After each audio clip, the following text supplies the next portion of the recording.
tight one, but we're here. We just watched the Reds lose in 11, unfortunately, to the Pirates. Lost 2 in a row. We'll get into that. We'll get into what is an amazing sports weekend: college football, NFL, baseball's final weekend, and the Ryder Cup.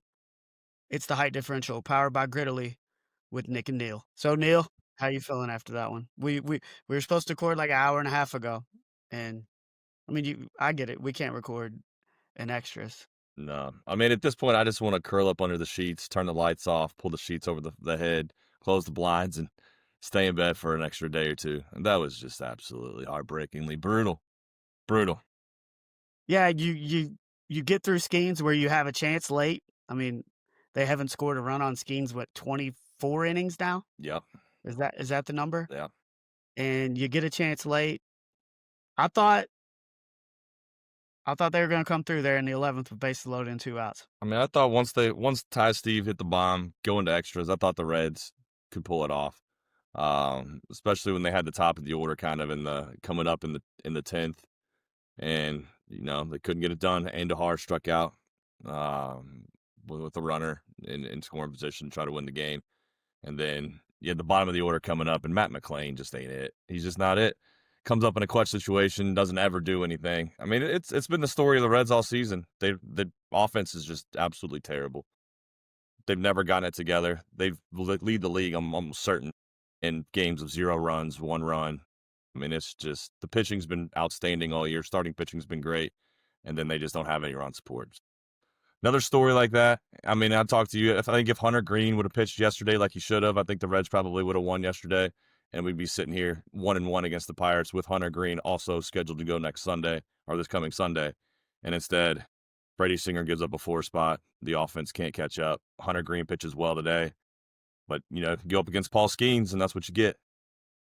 Yeah, I mean, the thing to me is if Hunter Green goes yesterday, you can bring him back on Sunday, even if he doesn't win yesterday, and you're in a better spot on Sunday. But yeah, they've struggled in extras all year, and it bit them again. And they start walking guys in the 11th. You're thinking maybe they're walking the tying run, but Marte grounds out the third to end the game. So yeah. But the good news is the Cubs are up on the Mets, so there still is hope in Cincinnati. Hope is dwindling. There's hope, but it's dwindling. I'm about to put the Reds back under the grave, put some dirt on the grave again. We've done it multiple times already. Why not do it another one? Well, with back 1 game with 4 to go, I don't think that's can't great. Beat the Pirates. It's the Pirates. Mm-hmm. Can't beat the Pirates at home. You can't beat. Well, I mean, when they don't make it, you're going to look back at the losses to the A's and the Pirates and a bunch of teams they should have beat that they didn't take advantage of. Oh yeah, no question. But one team that did win on Monday is us. We did. Exacto victory. Hey, a championship's a championship. No matter how you get it. No matter how you get it. We played in the Louisville Women's Basketball Golf Scramble on Monday. And we got through 10 holes. Yeah. And I'll call it 9.5. I mean, we were just running from the rain in that 10th hole. And 9.5? Yeah, we'll call it 9.5. But, I mean, we weren't going to win by playing. It's pretty obvious. But now, we did not play. Give us some credit. We did it. We were 4 under. We were 4 under through 4. And then we parred the rest out. You actually played well. You had taken a semi-retirement. Came out of retirement. You actually played well. I actually did not play very well, and I did not retire. You did not play well, Mike. Like you. I'm just gonna be honest with you. You were not very good. No, it was the worst I've played in a while. It's hard to get in a rhythm in cart path only, and when you're not hitting off the tee like half the time because you hit the ball short and there's no point and you don't want to go pick it up. So it's hard to develop a rhythm. You start putting more pressure on yourself because you got to hit the good wedge shots, and then they're not good. And yeah, it turned out to be a not very good day for me. But we ended up winning anyways, and I brought home this major award, this University of Louisville golf. Now you got to explain to the people how we won. Like, you can't just say we won. How did we win? Drew our name out of a hat, I guess. It is a random drawing out of a hat. Sometimes it's all. I wasn't even paying attention. I was sitting there eating my ice cream. Everybody starts running over to me. We won. What do we win? Then we headed over to the gift shop. $100 gift card, a free pair of Adidas golf shoes. Yeah, I don't know how happy Coach Walls was that we took home the victory, but it was fun nonetheless. He was too busy drinking his high noons. He was all right. Yeah, it turned into everybody was enjoying some beverages after the rain dampened the golf. But it was a good time on Monday. Always good to be. And now we get to look forward to what I think maybe is potentially one of the best sports weekends of the year. I mean, this one's gonna be epic.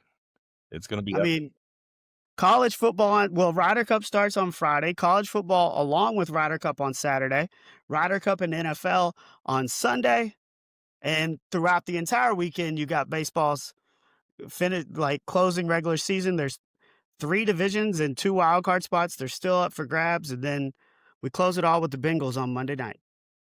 I don't know if we'll count the Bengals into that being a great sports weekend, but maybe it will be. Maybe they'll surprise us. So we'll start with college football. Some really good matchups this week. Ohio State goes to Washington, Yeah, and Oregon at Penn State. goes to At Penn State. LSU goes to Ole Miss. Alabama goes to Georgia. Georgia. Yeah. So, and then USC goes to Illinois after Illinois just got rocked against Indiana. But really, really exciting college football slate on Saturday. Yeah, huge, huge. I think the game. I mean, I don't know. This Penn State game is going to be off the charts. I mean, that's where I'm going to be focused on Saturday night. Once we get back from Penn, I'll be on the trip up to Pittsburgh with Louisville football. But once we land at 7:00, my eyes are going directly to the TV for that Penn State whiteout. Oregon coming cross country. Many people picking them as one of probably the best team in the Big Ten, along with Ohio State and Penn State. So, national championship, Big Ten championship implications on the line, and Penn State's known for their wideouts, so that environment's just going to be off the charts. Yeah, 7:30 on NBC, so it'll be a night game following Ryder Cup on Saturday, which would be kind of cool. Oregon comes in at 4-0, outscored their opponents 203-37 in those 4 wins. Their closest win was at Northwestern a couple weeks ago, where they traveled across country and then played at Northwestern at 12:00, where it was 9:00 their time. Penn State also comes in at 3-0 and has outscored their opponents 132-17 with wins over Nevada, FIU, and Villanova. Drew Alar has not looked as, I mean, he's now he's a 4th or 5th year senior Oh, wow. at Penn State. I mean, in their 3 games, he's only completing 64% of his passes, and it's only thrown for 626 yards, 4 tutties, and a pick. So he'll need to step up his game if they want to get it done against Oregon. Yeah, I mean, the odds. I mean, the Penn State's got to be the favorite in this game, I would think. The home field advantage. You mentioned the teams they played have not been very impressive, so I don't know how much that factors into large stats being what they are. I mean, he probably hasn't had to throw the ball much when they're beating up on Villanova and Nevada. So, I mean, Alar, I think, is still one of the better quarterbacks in the league. I think he'll still be there in the Heisman conversation at the end. But Oregon offense, Penn State defense, we'll see, who comes out on top. And, one of the things with Penn State since James Franklin has been there is they've struggled against better opponents. There's 15-28 against AP top 25 teams in his tenure. You talked about Penn State likely being favored, but I mean, I think you got to like Oregon's chances with that explosive offense and Dante Moore, where their offense has just looked so much better in Penn State's to start the year. I know both teams haven't played great competition yet, but I think I got to like Oregon's chances going out east and getting that dub. Yeah, it'd be interesting to see. I don't know. And we talked about Ohio State, 3-0, haven't really played anybody since their 14-7 win over Texas. Be interesting to see what they do when they do the opposite of what Oregon is doing, and they go out west to face a Washington team who's coming off an Apple Cup win over Washington State, where quarterback Desmond Williams threw for 298 yards, 4 tutties, and he rushed for 1 too. So this Washington team's proved that they can move the. Yeah, and Williams, I think it's his second year there as a quarterback. I think he filled in. He was there in the bowl game against Louisville last year, and he absolutely tore him up. I think he threw 4 touchdowns in that bowl game. Tremendous talent. I mean, Ohio State is Ohio State, so the edge is probably with them. But Washington I think, can be a sleeper team in the Big Ten. Maybe not one of those top 3 or 4, but they're probably right there below that, up there with the USCs. In Illinois, around that kind of area in the Big Ten. So Washington, a sleeper team. I think they give Ohio State a game. I don't know if they'll be good enough to win, but I think that Washington offense versus that Ohio State defense will be something to watch. Yeah, I don't know if they will do enough to win that one. I mean, obviously, Ohio State is going to be favored, and Julian saying has had good numbers in his last two. He was okay against Texas, did enough to get the win. Be interesting to see what he does in going out west and facing the Huskies. Another game we mentioned at the top was LSU going on the road to face Ole Miss. Both of those teams are 4-0. LSU has already got wins at Clemson, which isn't looking as good as it looked in week one. And obviously, they got the win against Florida as well, coming off a 56-10 win over Southeast Louisiana last week. And then Ole Miss is also 4-0 with close wins at UK and Arkansas. Their starting quarterback, Austin Simmons, who was hurt in the UK game, still out. So LSU will square off against Trinidad Chambliss in that one. Yeah, and Ole Miss. I mean, Ole Miss sitting there undefeated, but like you said, they've had close games against a pretty bad Arkansas team and a Kentucky team that maybe is a little bit better than we thought, but still not great. And I think they're on the road. They're at Baton Rouge. Is that right? They in Baton Rouge? Yeah, no, it's at Ole Miss. It is at Ole Miss. All right. Well, a little bit of an edge there, but they haven't looked great. I think LSU. That win against Clemson, what we all thought was a great win to start the season, maybe not as great now. So step up in competition for LSU and Ole Miss both. We'll see how good these teams really are. Yeah, I mean, LSU's wins over Clemson, they scored 17 points. Against Florida, they scored 20. And even their win over Louisiana Tech, they only scored 23 points. They busted out the gates last week and scored 56 in their wins. Maybe Gary Nussmeier, who's in his fifth year at LSU, maybe they're starting to get it rolling a little bit offensively. I think Ole Miss will probably provide opportunities for them to score. Should be a good game, but I think I would probably see LSU coming on top on that one. Yeah, I would agree with that. But you see the other main story in this one? This might be another reason why the edge goes to LSU. It's the mind games that are being played this week. So Lane Kiffin's daughter, Landry, I posted, 5 days before the game, so yesterday or Monday, a picture of her with LSU linebacker Whit Weeks. And evidently they're dating. Lane Kiffin responded on Twitter, "Take the over." I mean, this is just mind games being. This is what daughters do to dads. Like this is what they daughters terrorize dads on purpose. This was planned. Like 5 days before the game is when you're gonna announce the relationship with the opposing linebacker, and this is 100% planned. She's messing with her dad for some fun, and I mean, Lane, I think is just playing all in good fun. He's playing along with it and all that, but I mean, he might be keeping an eye on his daughter and then the linebacker on Saturday. Be like, yeah, what's going on over here? Well, I don't think he's allowed to actually take the over. I think he would probably get in trouble for that. But dude, it's kind of wild that you would just post that right before the game's getting ready to start. I mean, did you do it to get these views on social, which I'm sure played a role? But it definitely worked. But it's all fun and games. I'm guarantee you Lane Kiffin's known about this for longer than 5 days. But it's definitely for views. But it's funny. I mean, she knows what she's doing. It's funny. Terrorize dad a little bit. You following Lane Kiffin's advice, and you taking the over in that one? I'm not taking anything. If you could take an over or under, you taking the over? Why not? Why not? I think LSU, I don't know how that game's going to go. Like, LSU finally scored a lot of points in her last game, but obviously the competition was lesser. So it'll be interesting to see how many points are scored in that one, but I think LSU will likely come out on top. So full slate of games on Saturday, along with the Ryder Cup, and then we get to Sunday to where the games are almost as good. And we're back to where we have a 9:00 game this Saturday or this Sunday, as the Vikings play the Steelers. In the 1:00 window, we're highlighted by what's the game in the 1:00 window that is the highlight? It is Chiefs Ravens are were they the night game or are they at 4:20?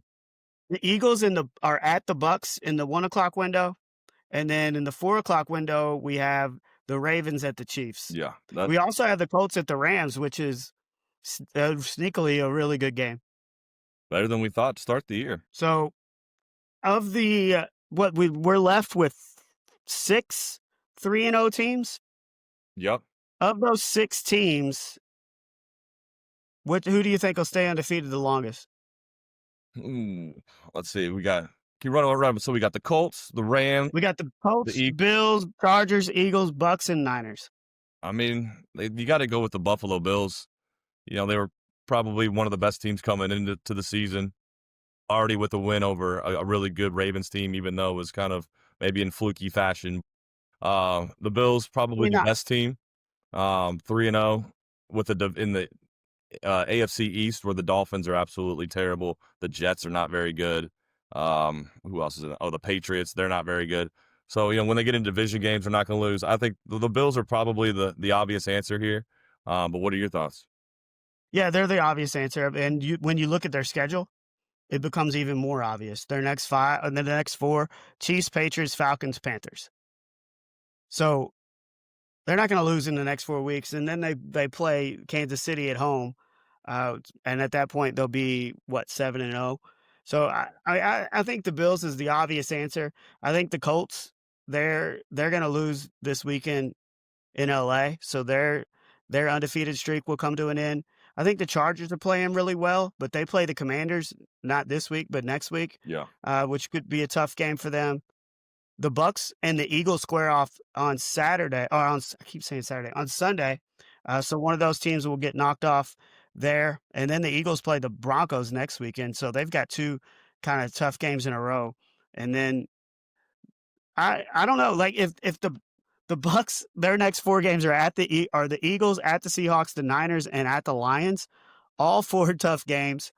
I mean, it's hard to come up with another team other than the Bills. I was hoping this would be an exercise where we kind of argue against each other, but when the Bills are lining up against the Saints, the Patriots, the Falcons, and the Panthers in the next 4, it's really kind of hard to pick somebody else to last longer going 3-0. The Bills won't Or be. staying Yeah, undefeated. they won't be challenged until you mentioned that the Chiefs come to town. But with that game being in Buffalo, they'll probably win that and still go on to win several more. So I don't see the Bills aren't slowing down anytime soon. And then the Monday night game, which is nice because we get to fully focus on the Ryder Cup throughout the weekend, and the Bengals then go to Denver on Monday night. Your thoughts leading up after the fiasco that was last Sunday? I mean, it's hard to get any worse than what it was. I mean, what you want to see on Monday night is just the offense to do something. Just move the ball. Try to, if the run game can get any kind of semblance of anything. You know, Jake Browning was rough. I mean, he was not very good. Nobody was good on Sunday. So reset. Nobody. Now's a chance to reset. Let's see if Jake Browning can be the Jake Browning of 2 years ago. You know, move the ball, get the ball into your playmakers' hands, get it to T. Higgins. I think T had 2 catches maybe the other day. Jamar had just a handful. I mean, you got to get the ball to your playmakers. So what I'm looking for is just the offense to actually move the ball, run the ball, and let's see if we get something going. And it's going to be hard because the Broncos have one of the best defenses in the league. So if you can do something against that, just show a little bit of signs of improvement.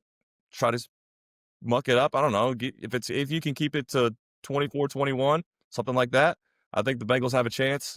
But we got to move the ball. I mean, I don't think there's any chance it's going to be a 24-21 game. I mean, you said it there at the end. It all starts with the running game. They're not going to do anything this year if they don't begin to establish some sort of run. And now that Joe Burrow's out, you've got to take even more pressure off of Jake Browning with him under center. And the only way to do that is to run the ball effectively, and they have not done that at all in 3 games. When you don't have to defend against the run because you're shutting them down with no gains on first down continuously, and then you can kind of focus on the pass game. It makes it easier to shut down, T. Higgins and Jamar Chase and get pressure on the quarterback. So you got to get the run game going. I don't know. They haven't done anything the first 3 games to prove that that's going to happen. So I don't know. Hopefully they're in the lab trying to figure out a way to get Chase Brown loose for more than 3 or 4 yards.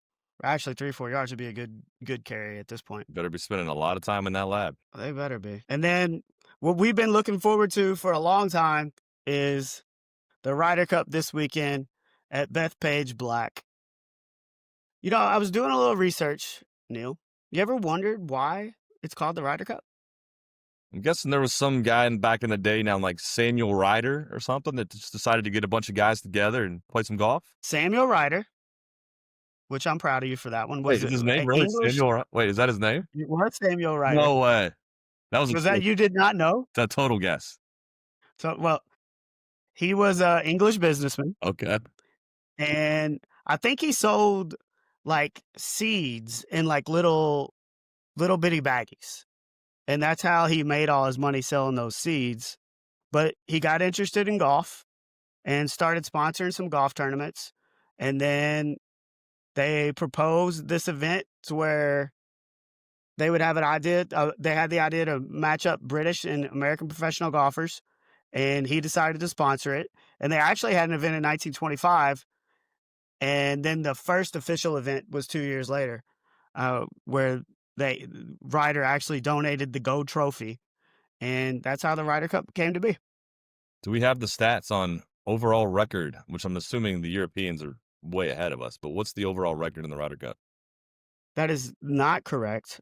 Oh. The USA leads all time. I had a difficult time getting the exact numbers because who they have played has kind of changed throughout the times. Okay. To where at one point it was Great Britain, and then Ireland was involved, and then it eventually became Europe. So I don't know what the exact stats are, but the USA has won more matches than Europe has throughout history. That was before I was born then, because since I've been born, I feel like the Europeans win about every year. Yeah. So you talk about that. They've alternated. Europe was the last team to win on foreign soil, and that was back in 2014. So they alternated since then. Yeah. In 2014, that was Medina, and then what? 2 years ago, Europe cruised, as Ricky Fowler just said, "Here, Tommy, just go ahead and win the cup." Committed treason is what he did. But we're going into this weekend with the USA favored. Some around minus 150, Europe's plus 165.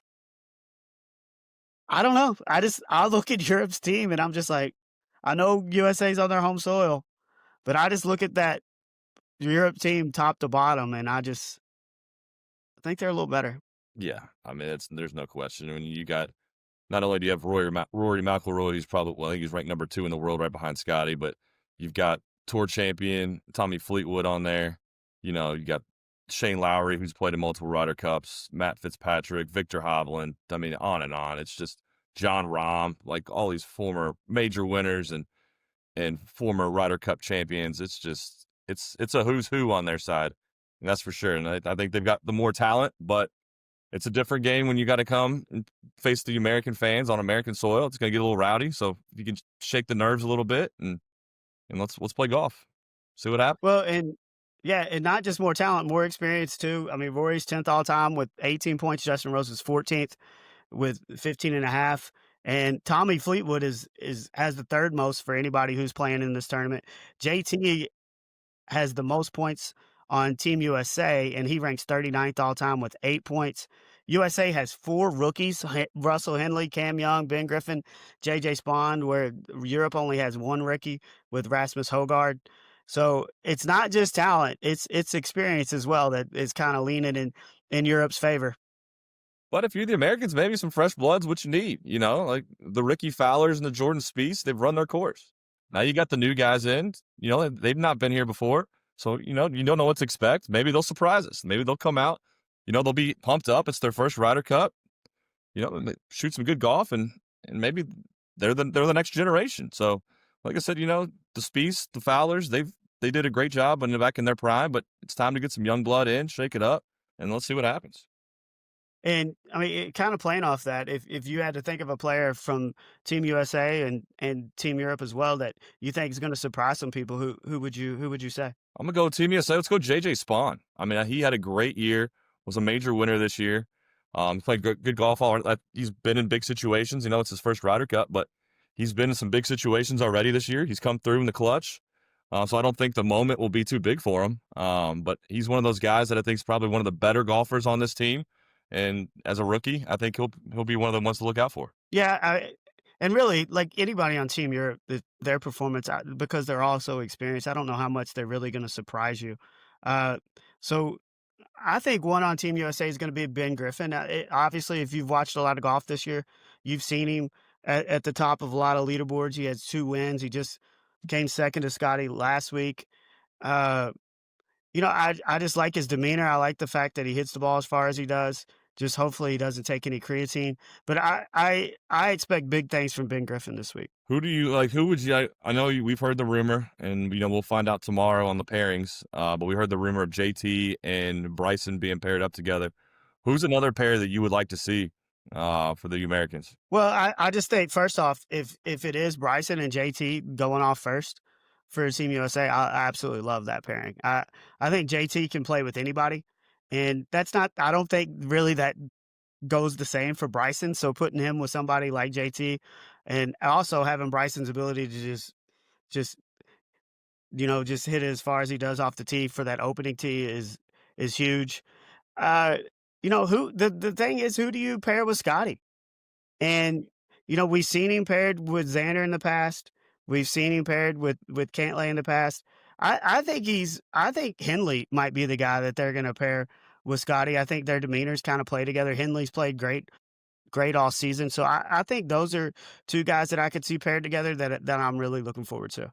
And then, like, if you're like, as you mentioned, there's so many new guys on this American team. Like, when you're making these pairs, like, if you're Captain Bradley here, do you pair up like a rookie with a vet? Like, do you pair up like a Morikawa with like a Ben Griffin or a Spahn or somebody like that, and or a Xander with a Griffin and a Spahn, or do you put like a Morikawa and a Xander together? Like, do you put two vets, let the rookies figure it out on their own, or what do you do?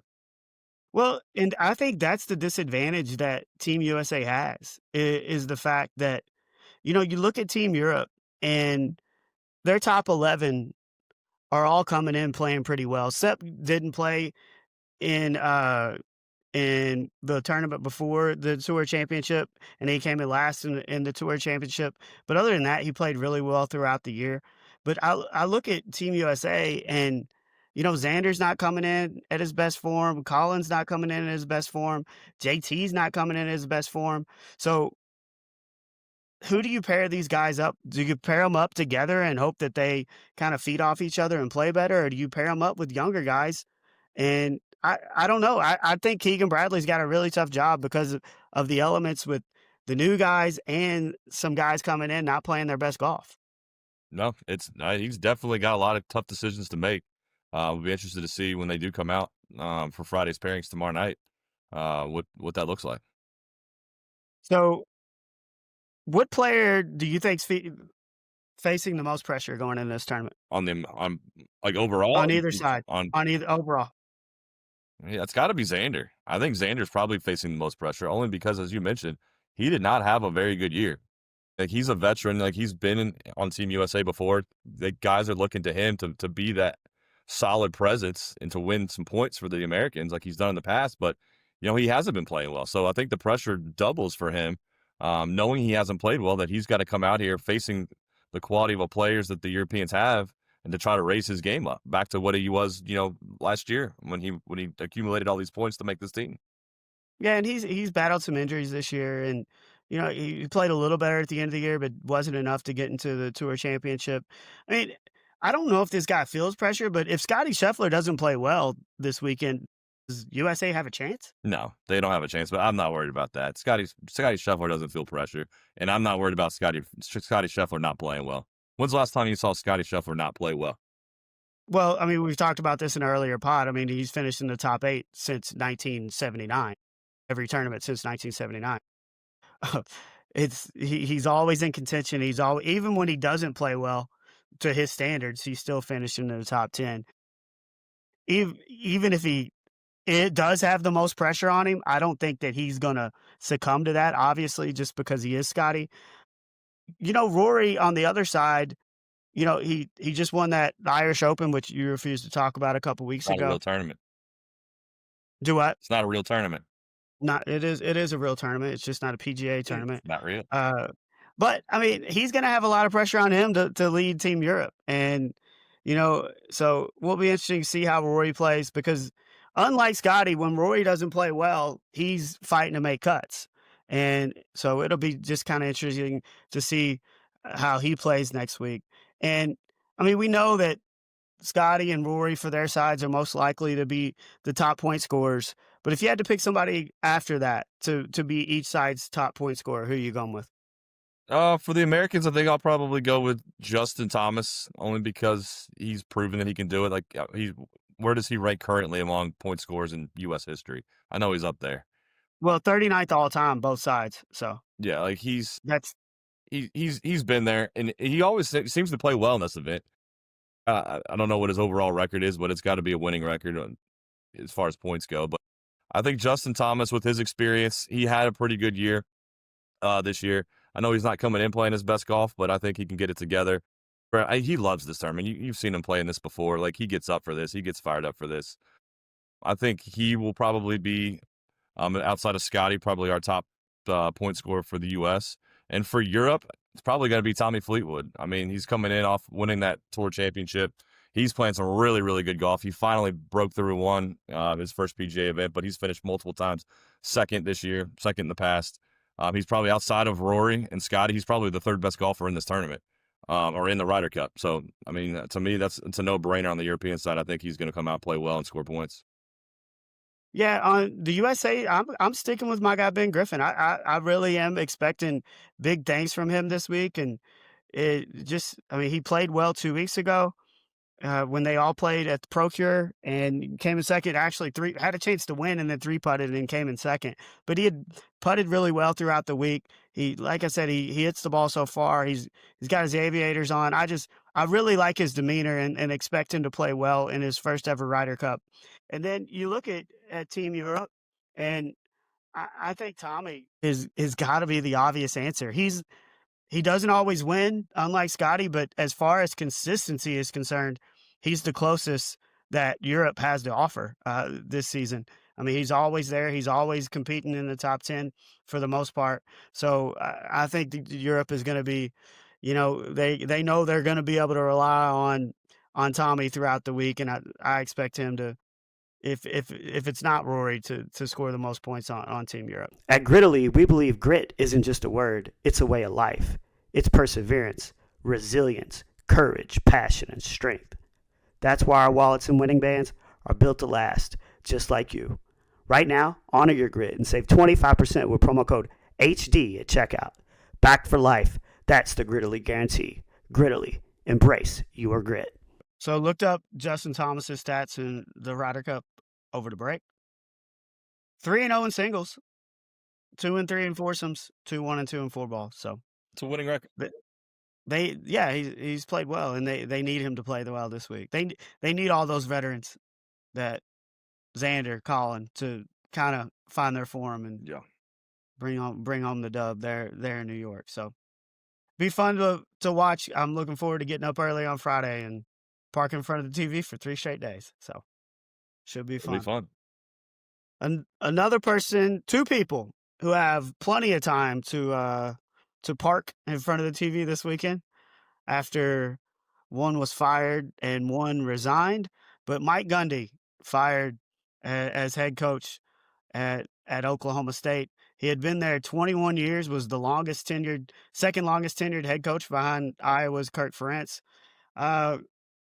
Was 170 and 90 in that tenure. They've struggled lately in the last 2 seasons, but just as recent as 2023, played in the Big 12 championship game. But we all remember Mike Gundy for one thing, right? He's a man. He's 40. He ain't 40 anymore. I think his age caught up to him a little bit. Yeah, he's a little older than 40. That was what, 15, 16 years ago, I think, when he went on that rant. I think he's pushing 60 at this point. But yeah, they've lost 11 of their past 12, and they just got absolutely creamed in some of their more recent losses. But I mean, Gundy's been a fixture at Oklahoma State for a long time.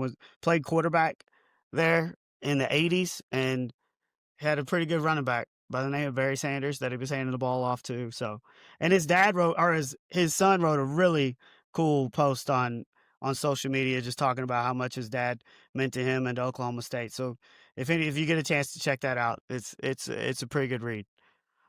Sure will. Now, it comes as no surprise. I mean, they're struggling bad in at Oklahoma State now. I mean, when you lose 69-3 as they did to Oregon and most recently lost to Tulsa, I mean, it's if you're Oklahoma State, you have higher expectations than that. And I don't know if it's the game has just changed so much with with the NIL landscape and how players come and go and all that, and if that's just kind of caught up to him and he just didn't adapt as well as others. But you in Oklahoma State, they expect more than what they're getting. So I think it was time.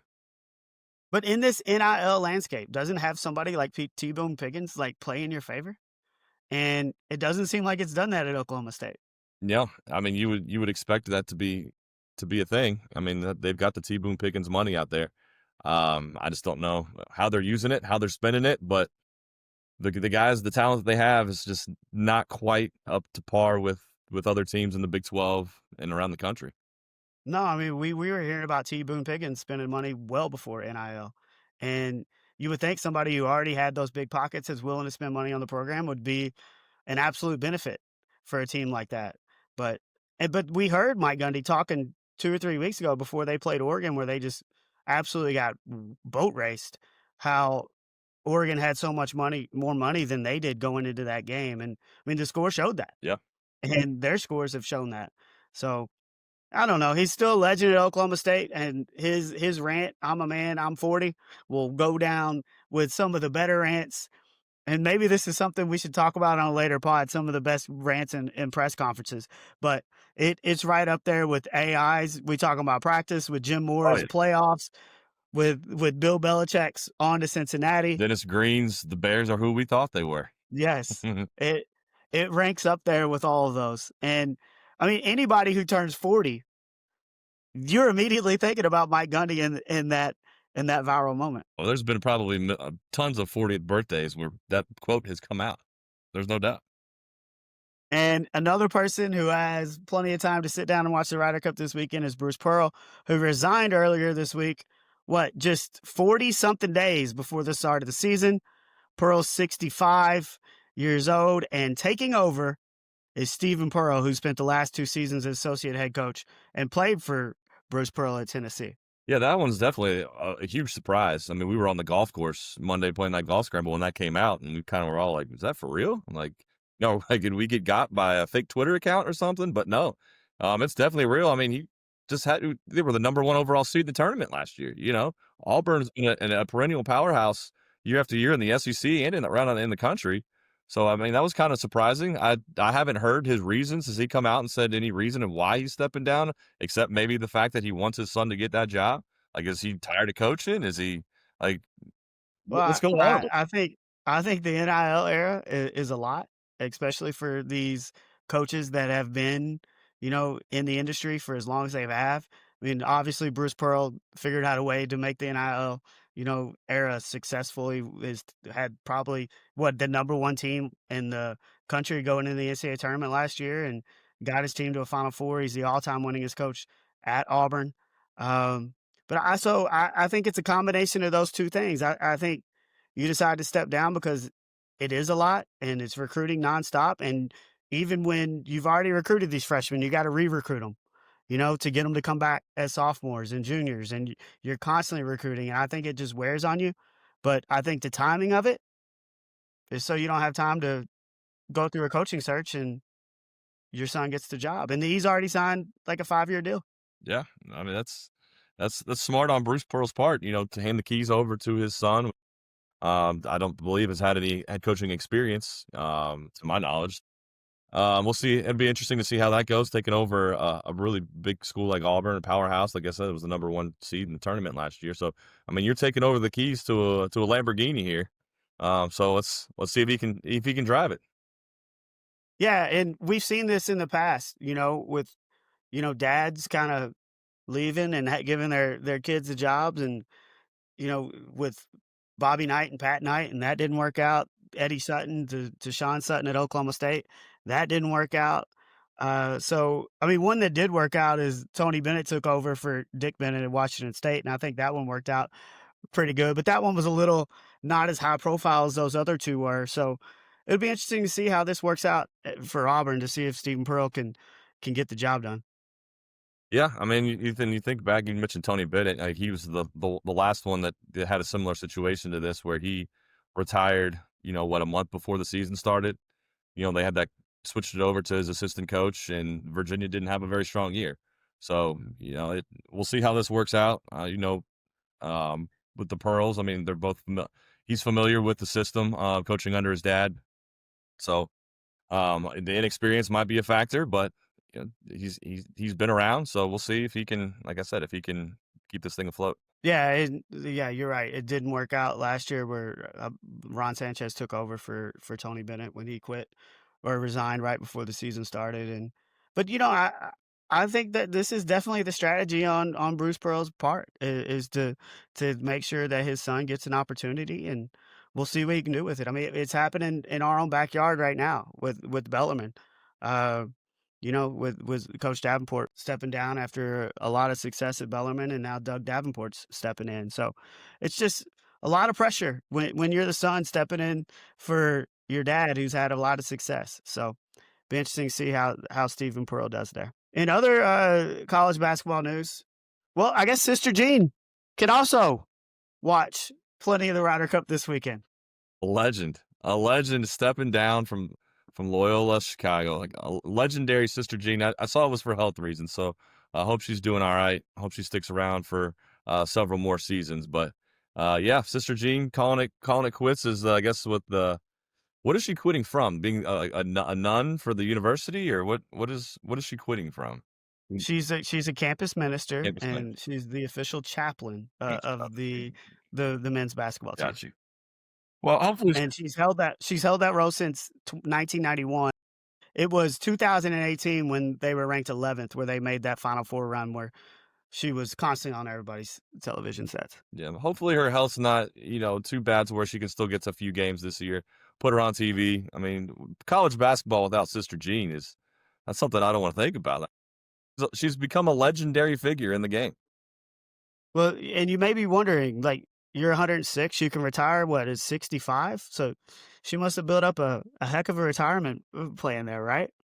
Did she? I don't know. Did they get paid for this job? So, She received no salary I whatsoever didn't think so. as a nun. Zero salary. She received a $1 per year payment in 1995. So no, she does not have a ton of money, but she's married to the Lord. Think she'll be watching the Ryder Cup? 100% she'll be watching the Ryder Cup. Garrett had mentioned, our buddy Garrett had mentioned this on text, but we need to get Sister Jean and Nana, your Nana, 105, who just celebrated her 105th birthday a couple weeks ago. We need to get them together for a picture. That'd be a good time. And we'll close with a non-sports story.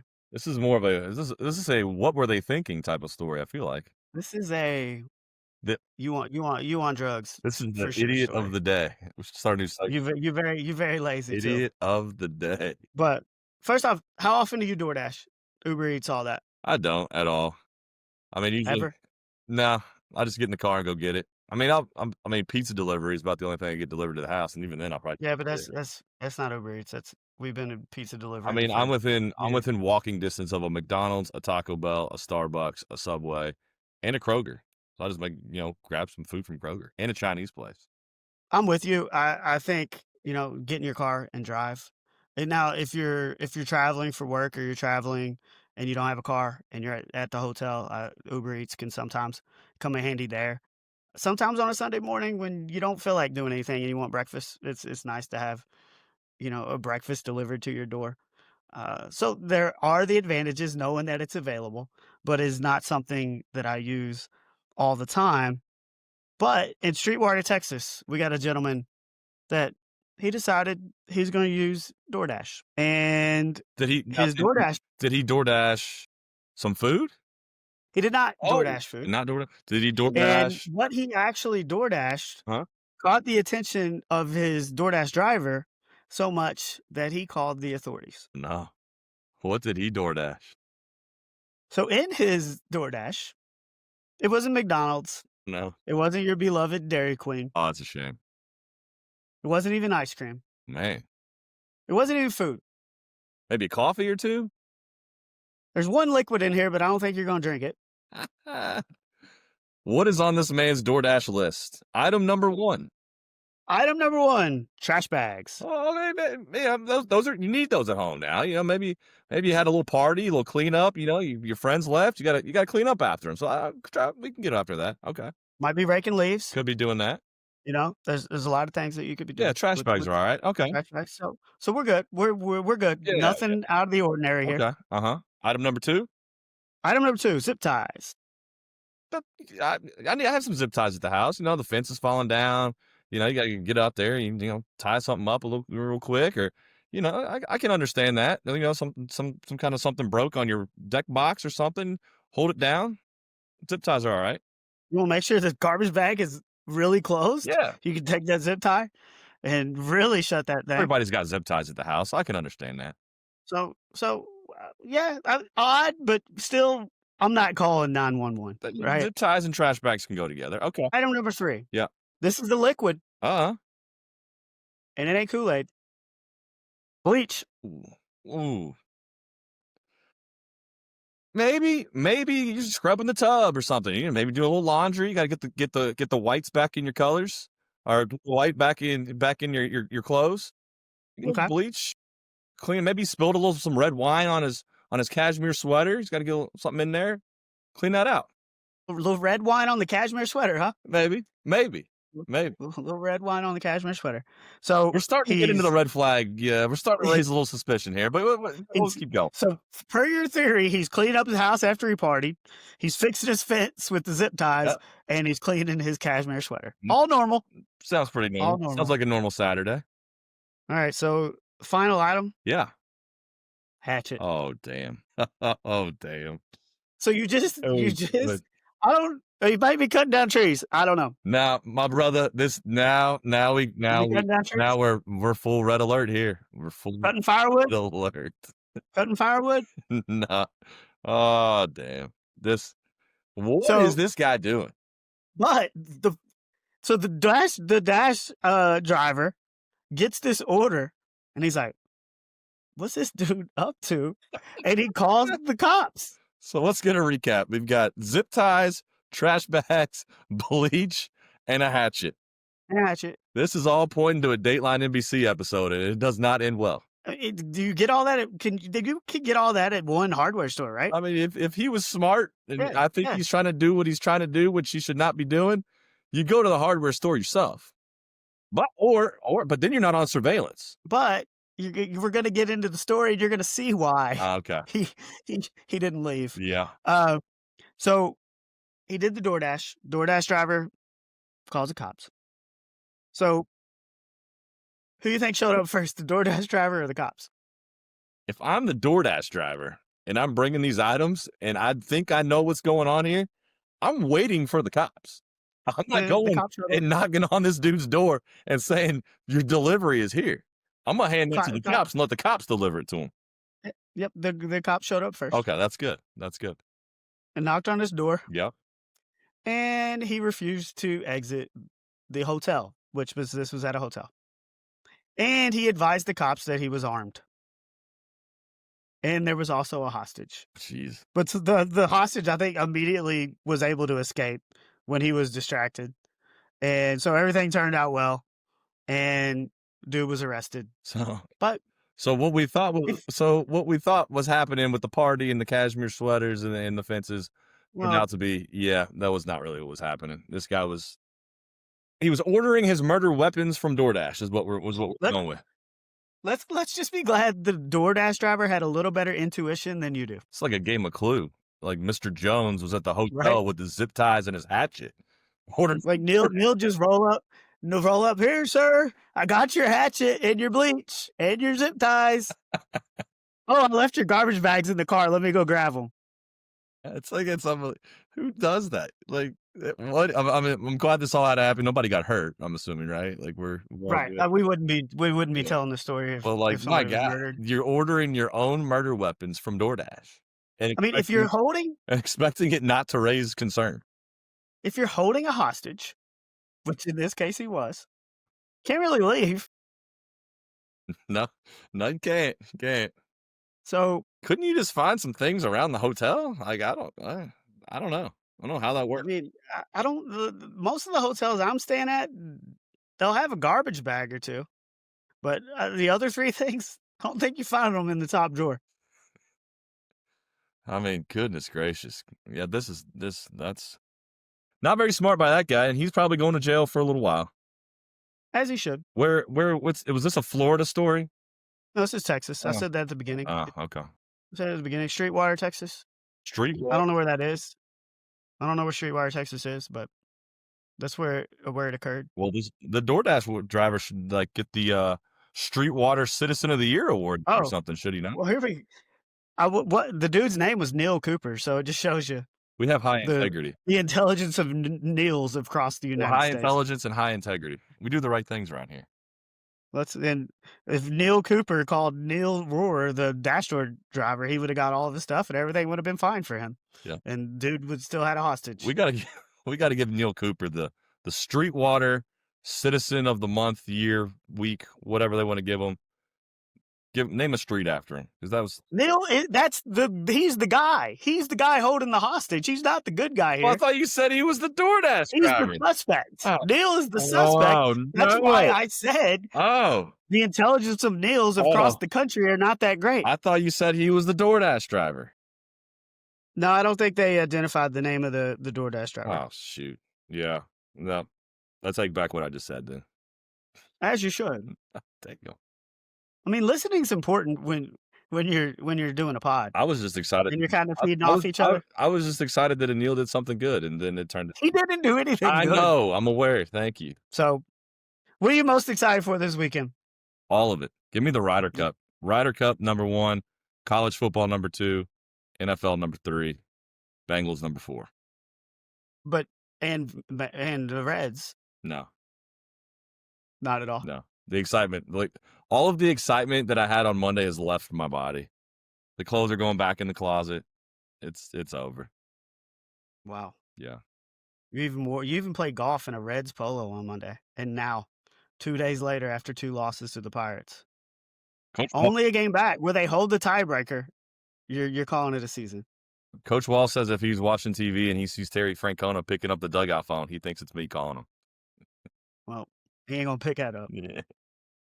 He ain't gonna pick that up. But no, I can't wait to get up on Friday morning and watch some golf, and then just watch golf and football on multiple TVs throughout the weekend, and keep up with these pennant races, because there's a lot of good, division races and wildcard races. See who gets to the playoffs. Are you going to leave your couch this weekend?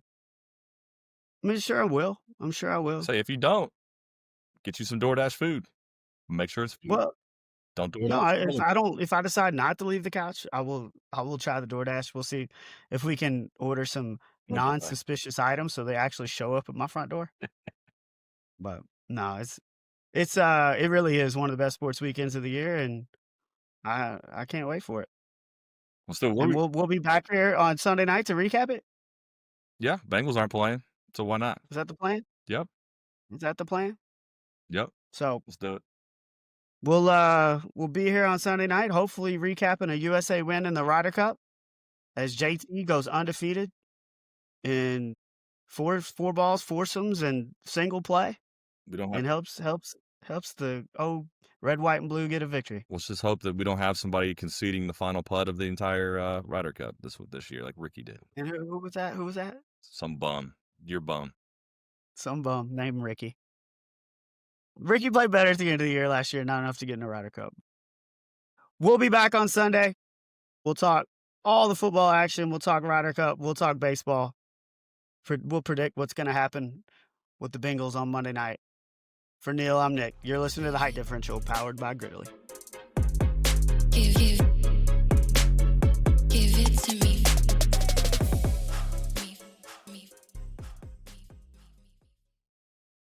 At Gridley, we believe grit isn't just a word, it's a way of life. It's perseverance, resilience, courage, passion, and strength. That's why our wallets and winning bands are built to last, just like you. Right now, honor your grit and save 25% with promo code HD at checkout. Back for life. That's the Gridley guarantee. Gridley, embrace your grit.